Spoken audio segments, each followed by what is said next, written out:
Hello everyone, Jake here. Today we're going to talk about everything I use for resin casting. Here we go.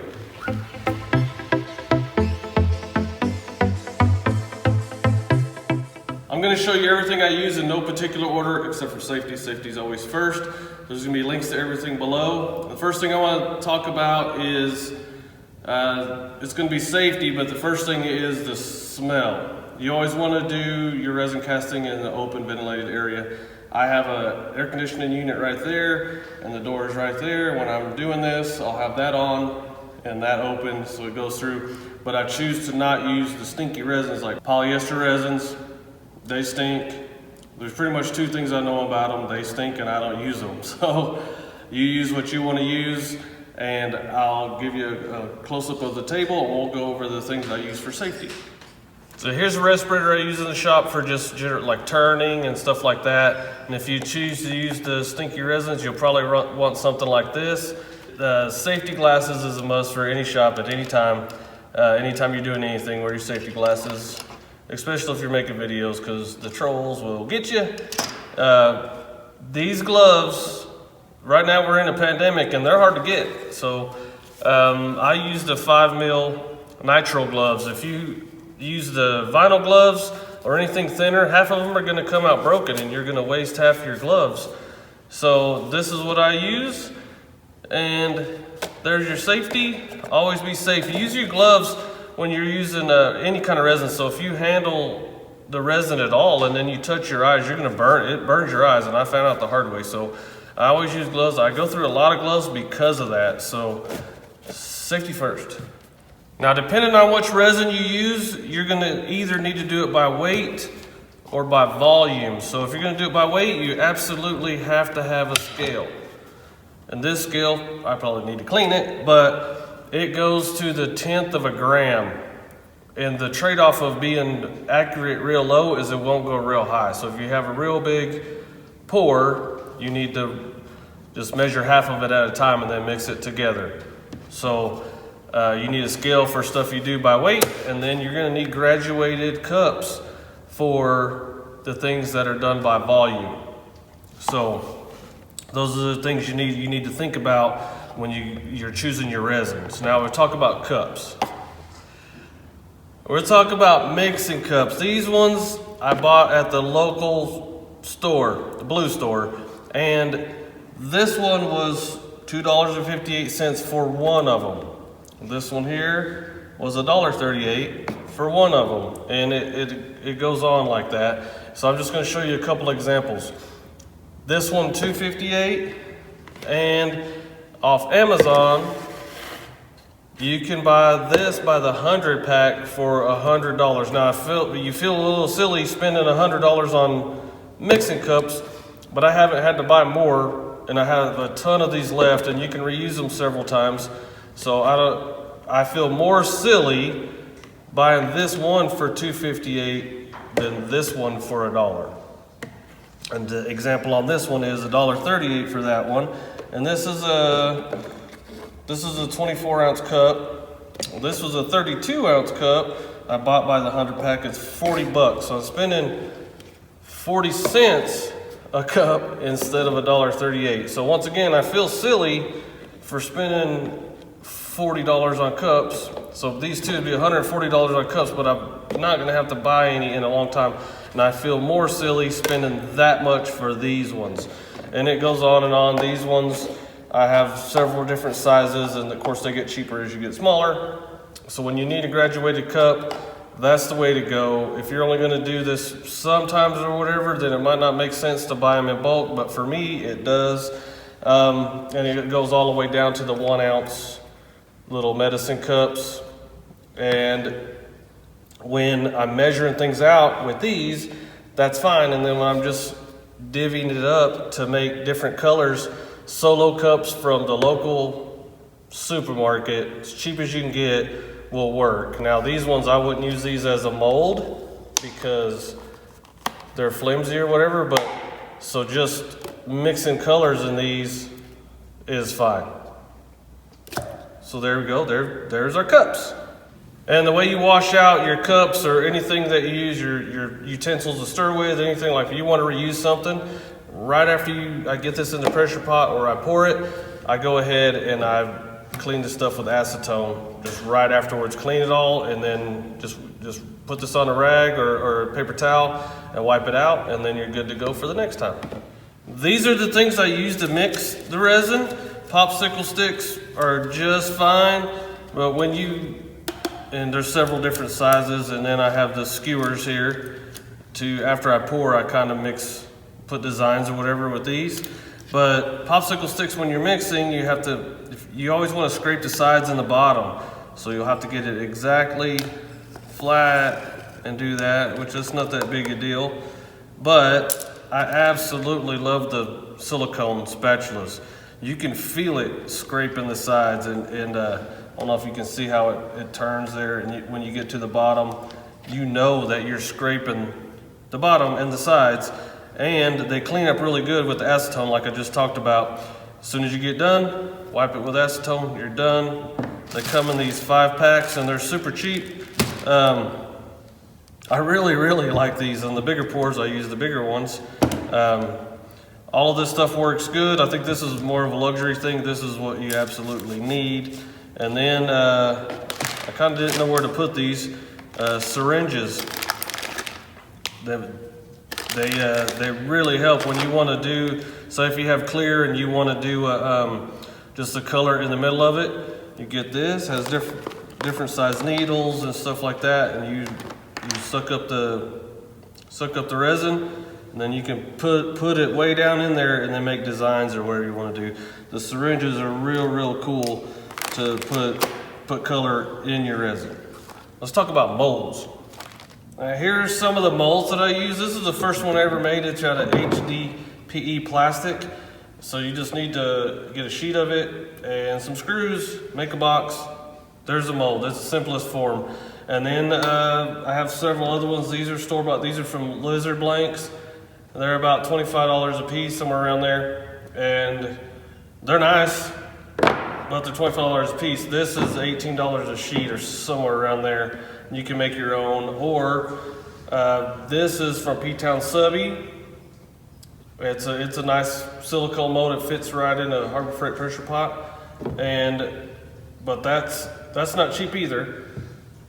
And then I made this one out of ALUMILITE silicone. I'll put a link to the video up there, and I made some pin blanks with it. But I used that mold that I made this one out of, and I altered it, and I made this one.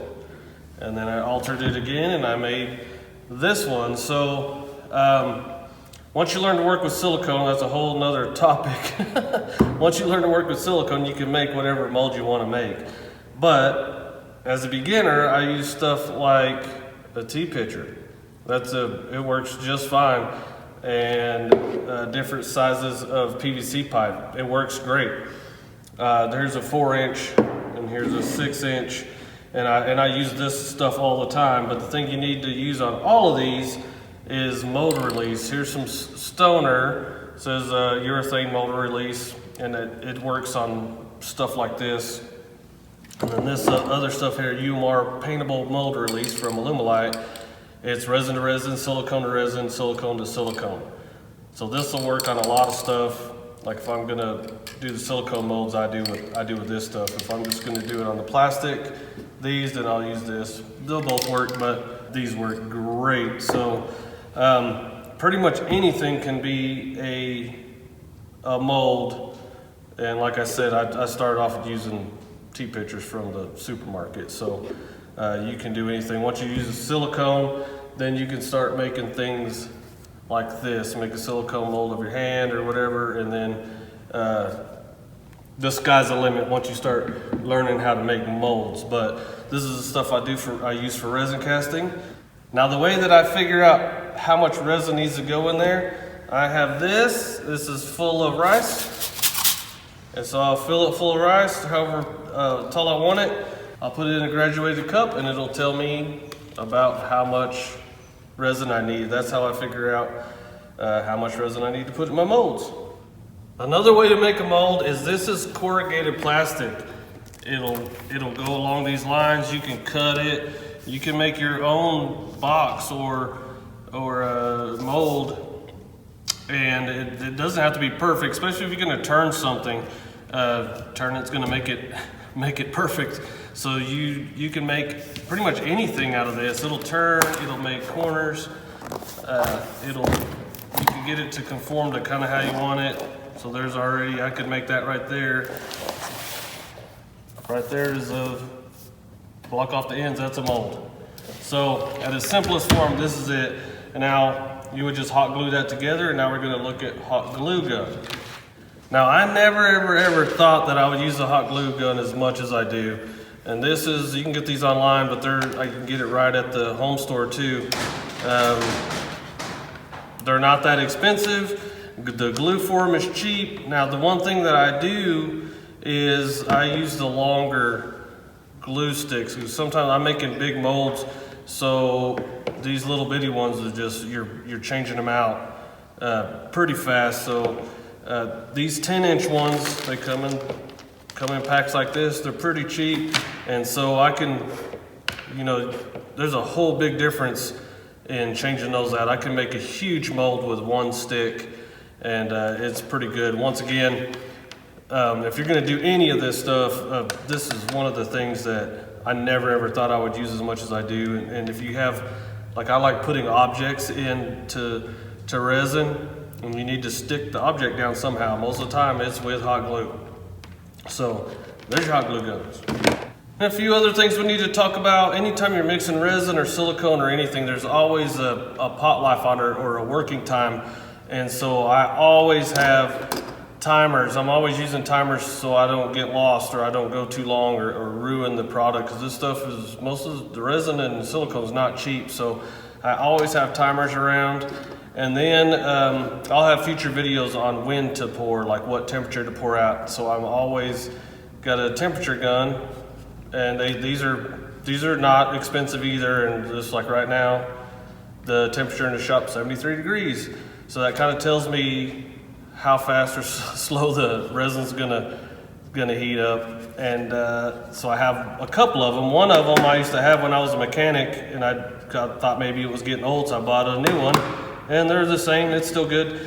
But these are must-haves, in my opinion, that you need to know the temperatures of your resin, especially when you're gonna go to mix colors together. You really need to know what temperature it is. Different resins need to be at a different temperature to mix your colors together so they don't blend together, depending on what you want. And I will have a video in the near future on that. But the next thing is, I like to heat my molds up beforehand. So if the molds I make or the items I'm gonna pour are too big to go in the toaster oven, I have a heat gun, and I just kind of go over it, and I use the temperature gun I try to get them around 100 degrees, and I'll use the temperature gun to figure out if it's hot enough, and that's how I do it. But the other thing is, if you don't have a pressure pot, or the thing you're making is too big to go in your pressure pot, you need to pop bubbles somehow.